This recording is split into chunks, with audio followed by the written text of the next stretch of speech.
ನಡೆಯೋದಕ್ಕೆ ಮೈಯ ತುಂಬ ಶಕ್ತಿ ತುಂಬೈತೆ.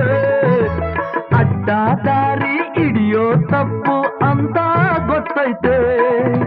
ಕಷ್ಟ ಒಂದೇ ಬರದು, ಸುಖವೂ ಬರದೆ ಇರದು. ರಾತ್ರಿ ಮುಗಿದ ಮೇಲೆ ಹಗಲು ಬಂದೇ ಬತ್ತೈತೆ. ತುತ್ತು ಅನ್ನ ತಿನ್ನೋಕೆ, ಬೊಗದೆ ನೀರು ಕುಡಿಯೋಕೆ.